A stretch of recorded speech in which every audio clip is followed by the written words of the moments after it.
Bonjour à toutes et à tous les amis, on se retrouve pour la review de Monday Night Raw du 4 avril 2022. Donc c'était le premier Raw après WrestleMania et on a débuté le show sur Cody Rhodes les amis. Donc c'était Cody Rhodes en personne qui a ouvert le show pour simplement expliquer son retour, pourquoi il est revenu, etc. etc. Et pour quelle raison il est revenu et pourquoi il était présent. Tout simplement parce qu'il voulait euh, comment dire ça? Il voulait faire passer un message.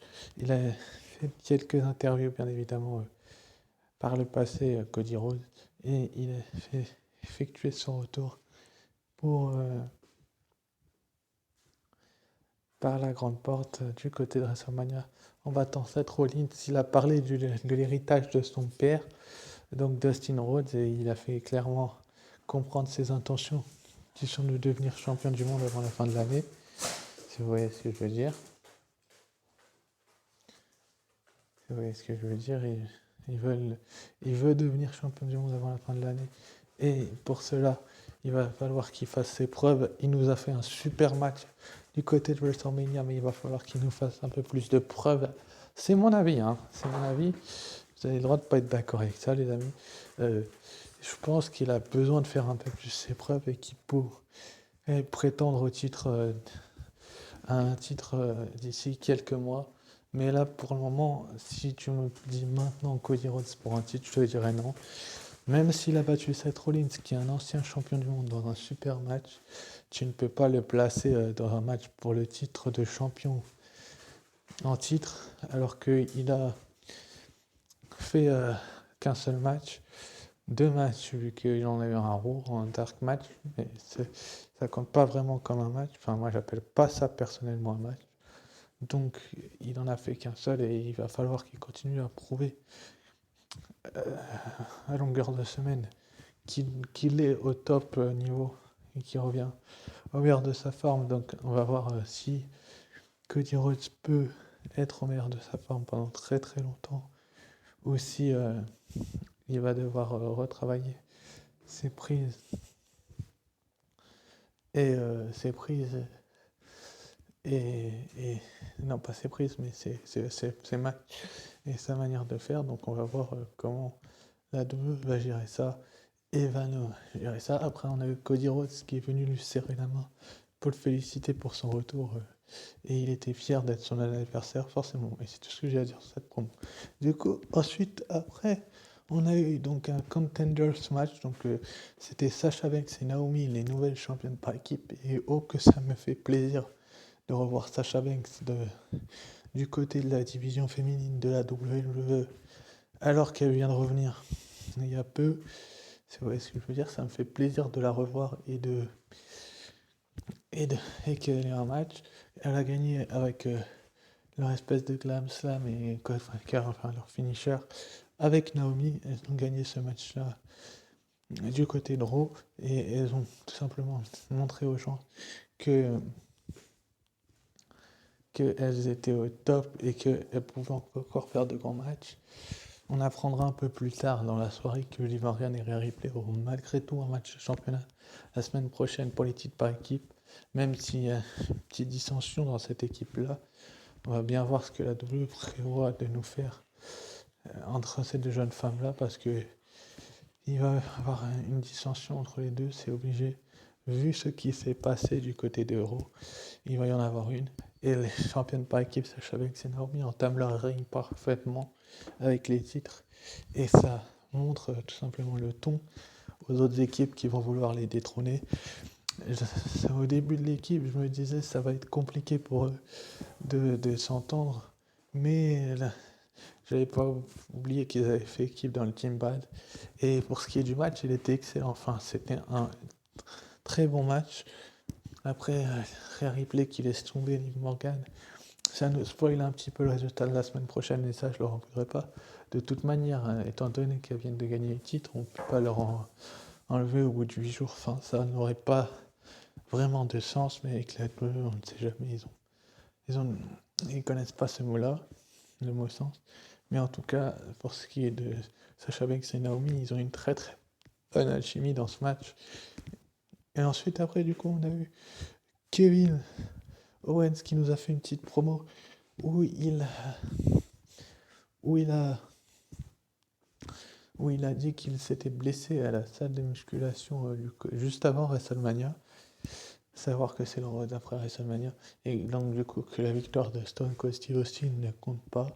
Mais il y a Ezekiel, qui est en fait, pour ceux qui ne l'ont pas reconnu, Elias, avec son nouveau personnage, mais comme Elias est mort, il dit que c'est son frère Ezekiel. Et cette promo-là, je l'ai trouvée assez rigolote parce que j'ai trouvé que Kevin Owens a dit tu es pas Ezekiel, tu es Elias. Et Ezekiel a dit non, je suis Ezekiel, etc. C'était bon à voir comme promo entre les deux superstars parce que ça a tout simplement montré le ton à l'univers de la WWE pour les prochaines semaines. Donc, en plus de montrer le ton, ça a permis à Elias de nous divulguer son nouveau personnage. J'ai hâte de voir la suite de ce nouveau personnage d'Elias, personnellement, qui pour moi a besoin de se relancer pour les prochaines semaines. Donc, est-ce que Elias va... Enfin, est-ce que Ezekiel, va tenir longtemps ou est-ce qu'il va mourir comme Elias? En tout cas, il est en slip maintenant. Et ensuite, après, du coup, on a eu Bianca Belair qui nous a fait une petite promo parce que le musée contre Dominique, c'était pas top. Et il a duré 30 secondes, donc je n'ai pas envie d'en parler. Même si on a eu les débuts de Virman qu'on attendait depuis un petit moment. Mais je ne reviendrai pas parce que je comprends, j'aime pas trop sa brutalité, etc. Du coup, on a eu ensuite la célébration de l'EST of WWE, la nouvelle championne de Raw qui avait un œil au beurre noir, excusez-moi l'expression, Bianca Belair qui a fait sa petite célébration où elle a dit tout simplement que ça lui avait fait du bien de retomber plus bas avec cette défaite rapide au SummerSlam pour ensuite revenir finalement au sommet. Et c'est vraiment intéressant d'entendre Bianca Belair dire ça parce que c'est un petit peu ce qui s'est passé. Elle est tombée très bas et finalement elle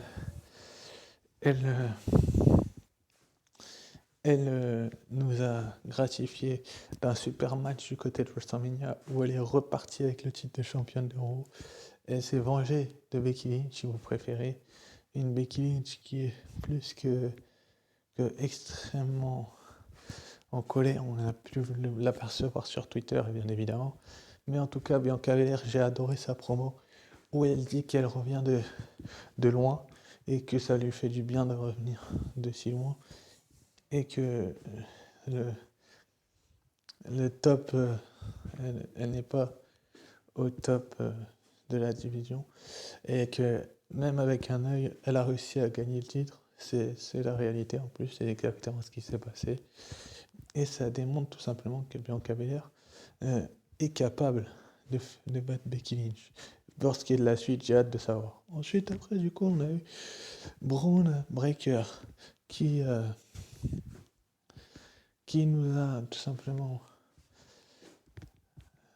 affronté Dolph Ziggler pour redevenir champion NXT. Ça n'a pas de sens d'avoir laissé le titre NXT 3 semaines à Dolph Ziggler. C'est comme si on faisait pareil avec Roman Reigns. Il le perd et puis il le regagne 3 semaines plus tard. Ça n'avait pas vraiment de sens, mais c'était pour la route vers WrestleMania qu'ils ont fait ça, je pense, pour aller au moins jusqu'à Stand and Deliver un petit peu plus loin. Finalement, Dolph Ziggler n'a pas réussi à conserver son titre. Braun Breaker a retrouvé le titre NXT.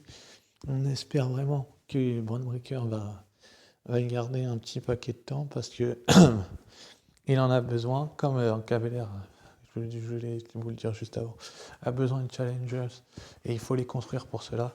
Braun Breaker, c'est pareil, du côté d'NXT, il va falloir construire des challengers. Pour ce qui est de Bianca Belair, bien évidemment, on a des Alexa Bliss, des Liv Morgan et compagnie, mais surtout pas remettre Becky Lynch. J'avais oublié de le rajouter juste avant, mais c'est pas grave. Je vais le dire maintenant pendant les photos de Braun Breaker, c'est pas grave.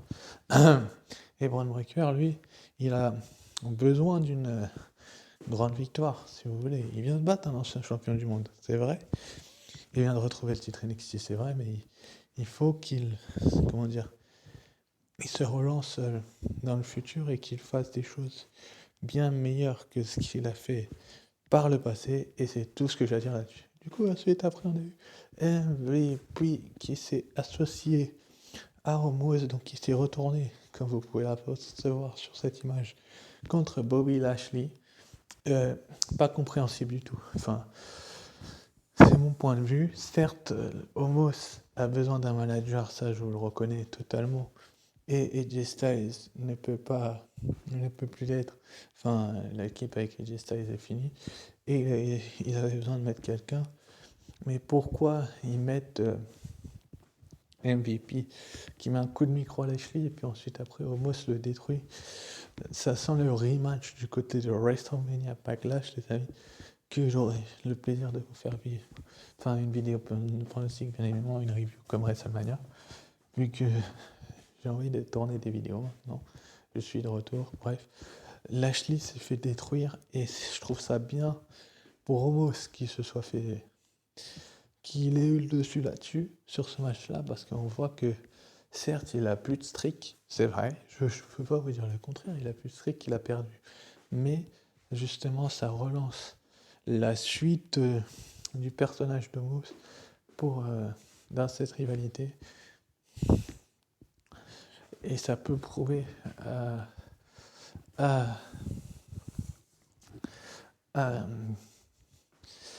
la WWE que tout simplement Lashley n'est pas invincible, que le fait qu'il ait laissé tomber MVP, bah ça s'est retourné contre lui vu que Omos finalement s'est allié avec MVP et ça démontre tout simplement que la WWE a du potentiel et est capable de faire des bonnes choses, contrairement à ce que les gens disent.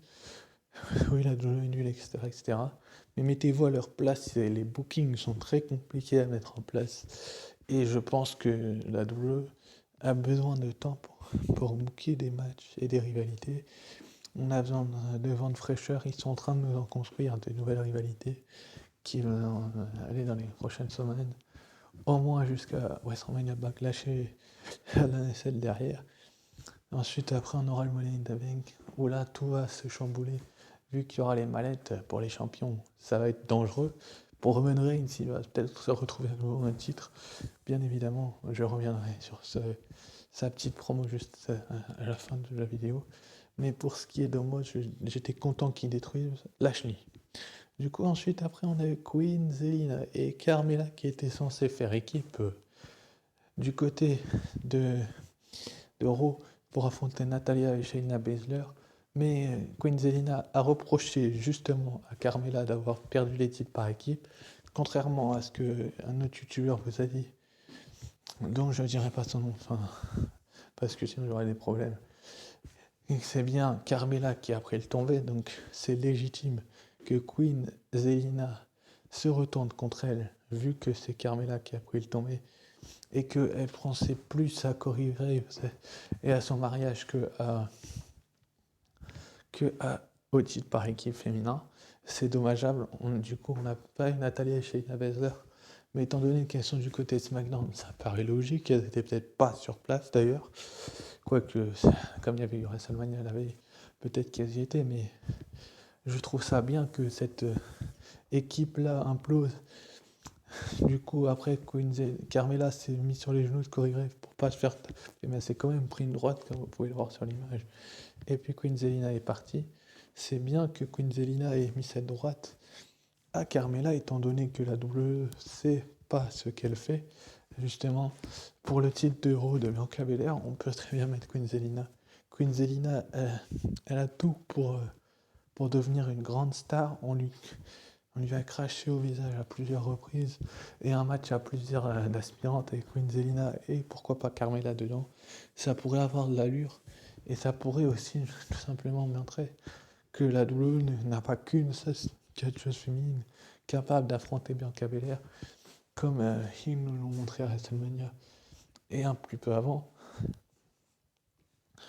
Faudra voir si ils vont nous mettre Queen Zelina face à Bianca Belair ou une autre lutteuse, mais il faut surtout qu'ils construisent les lutteuses et que Carmella prenne le pin, ça fait un bien fou peut-être à Queen Zelina pour mettre en place cette rivalité. J'espère vraiment que la rivalité va durer un petit paquet de temps même si elles sont dans le match aspirante, même si j'aimerais que Queen Zelina soit pour le titre, il faudrait d'abord les construire et Carmella en tant qu'une ancienne championne de SmackDown, être construite face à Carmella pour Queen Zelina, ça aurait de l'allure. Vous voyez ce que je veux dire? Ça aurait vraiment de l'allure et ça montrerait tout simplement que elle a besoin de ce type de victoire-là pour se mettre sur le devant de la scène. On a déjà eu des matchs entre les deux femmes, d'ailleurs, entre Bianca Belair et Queen Zelina, qui n'étaient pas du tout, que j'avais apprécié. Et il va falloir, et de toute manière, il faut construire les lutteuses avant de les mettre face à la championne, donc Bianca Belair actuellement. Donc Queen Zelina à construire face à Carmella et d'autres catcheuses, ça pourrait être pas mal. Queen Zelina, challengeuse numéro 1, ça pourrait être vraiment bien, cool, et ça aurait vraiment de l'allure pour la suite des événements. Ensuite, après, du coup, on a eu un six-man tag team match, donc c'était Finn Balor, le champion des États-Unis, et RK-Bro face aux Usos, les champions par équipe de SmackDown, et Austin Theory. Et là, on a encore eu un match pas mal du tout. Donc, on a eu Austin Theory qui a eu ces petits moments de folie. Lui qui a perdu face à Pat McAfee du côté de WrestleMania, ça a dû lui faire drôle de subir une défaite face à un commentateur, même si Pat McAfee est un ancien footballeur américain, pour ceux qui ne le savent pas. Le match était super, RK Bro et Finn Balor, l'entente de l'équipe était parfaite parce qu'ils auraient pu mettre une autre entente que celle-ci, mais ils ont réussi à nous faire vivre une entente qui était bonne, si vous voyez ce que je veux vous dire, c'est-à-dire que RK Bro et Balor aussi entre Austin Theory et les Usos aussi. Austin Theory qui bat Finn Balor finalement avec le ETL pour donner la victoire à son équipe. Je trouve ça bien parce que le fait qu'il ait perdu à WrestleMania, fallait très très rapidement qu'il se relance et le relancer par les titres par équipe, le titre des États-Unis face à Finn Balor du côté de WrestleMania Backlash, ça pourrait être une sacrée affiche et c'est là un petit peu le protégé de Vince McMahon. Donc deux défaites de suite, ça lui aurait fait énormément de mal. Là, avec cette victoire-là en équipe avec les Usos, il se relance et il peut se diriger vers un titre. Et pourquoi pas un petit peu plus tard, qui sait, aller chercher un titre mondial. On verra dans les prochains mois ce que ça donnera, mais j'ai vraiment hâte de voir ce match entre Austin Theory et Finn Balor s'il a lieu du côté de WrestleMania Backlash, parce que ça peut être du lourd. On a vu que depuis des semaines et des semaines, il n'arrête pas de battre Finn Balor. Donc ça serait légitime qu'il ait un match de championnat. Même si avec la WWE, on ne sait jamais leur plan, comment il fonctionne. Je vous donne mon point de vue. Je vous dis qu'Austin Theory mérite ce match de championnat. Et que s'il ne l'a pas, je pourrais peut-être me passer un coup de gueule. Mais on verra bien. Ensuite, après, du coup, on a eu les Street Profits dans un match Texas Street Fight face à l'Alpha Academy. Donc Chad Gable et Otis face à Montez Ford et Angelo Dawkins pour revenir dans la conversation pour les titres par équipe d'Euro. Et c'est les Street Profits qui sont repartis avec la victoire. Là, contrairement à Austin Theory, l'Alpha Academy vient d'enchaîner 2 défaites consécutives. De toute façon, que ce soit pour l'une ou l'autre équipe, elle aurait enchaîné 2 défaites consécutives et c'est vraiment dommageable de faire ça comme ça. Donc je trouve que la WWE a mal fait sa chose, que Adam Pearce a bien fait de mettre cette stipulation-là dans le match, certes, que le match était pas hyper bon, enfin je l'ai trouvé moyen personnellement, ça a été l'un des moins bons matchs de la soirée, avec peut-être le Dominic Mysterio Miz, que je n'ai rien à dire dessus tellement il était nul et rapide, et celui-là, c'était tout simplement l'envie de la WWE de faire mal à Austin Theory. Non, pardon, Austin Theory, je raconte à l'Alpha Academy, les anciens champions par équipe d'Euro qui n'ont pas réussi à récupérer leur titre du côté de WrestleMania et qui enchaînent une nouvelle défaite. Ils enchaînent les défaites, l'Alpha Academy. C'est pas bon signe du tout pour eux et je trouve ça dommageable sur ce type de match-là d'enchaîner les défaites. Et c'est un point vraiment négatif que je mets au show.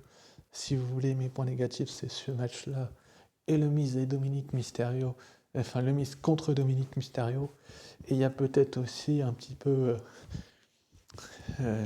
comment dire, le segment entre Queen Zelina et Carmella. Sinon il y a quelques neutres, il y a du positif, comme la promo de Bianca Belair que j'ai beaucoup apprécié, mais sinon, dans les points positifs aussi, on a la promo de Cody et on a le match par équipe entre Sasha Banks et Naomi et Rhea et Liv. On a quelques points positifs du coup. Et pour ce qui est du négatif, ce match-là, il était vraiment négatif à mon goût et j'ai trouvé ça dommageable que de mettre les Street Profits en avant comme ça. Et je trouve ça bête de les avoir fait perdre déjà parce que j'aime beaucoup l'équipe et que j'aurais préféré qu'ils remportent les titres, mais malheureusement je suis pas Booker et je le serai peut-être jamais, mais voilà quoi. Ensuite après du coup on a eu la promo du champion incontesté de la WWE, donc le champion universel et WWE tout nouveau, donc tout neuf, Roman Reigns, qui nous a fait une petite promo où tout simplement il nous a fait comprendre qu'il parlerait pas trop, donc Paul Heyman a un petit peu plus parlé que lui. Et je trouve ça décevant de sa part parce qu'il aurait pu faire un petit effort. C'est quand même l'Euro d'après WrestleMania. Mec, tu viens de gagner le titre de la WWE, tu devrais être content. Et il nous parle de ça. Enfin, il nous a quand même dit que malgré sa blessure, il pourrait combattre. Mais ça, je pense que beaucoup de gens s'en doutaient parce que Roman Reigns a abandonné le titre. Je pense qu'il n'en a pas l'envie. Il trouverait ça hors de question. Donc, il va se battre corps et âme jusqu'à que son bras lâche, même si on peut le voir sur cette image, il a un petit peu de mal à suivre le titre. Mais voilà quoi, Roman Reigns, il nous a fait un petit discours assez passionnant, même si à la fin il a dit là où il y avait WrestleMania, non, là, je me rappelle plus c'était où, c'est pour ça que je dis là où il y avait, bref. Et du coup, ça s'est arrêté là. Et puis il a aussi dit que sa prochaine étape du côté de la WWE pour les titres, en tout cas, on en serait plus du côté de SmackDown. Donc il n'y a qu'un seul homme du côté de SmackDown qui peut le battre, qui peut le défier, c'est Drew McIntyre. Mais il y a beaucoup de rumeurs qui disent que Seth freaking Rollins devrait être son prochain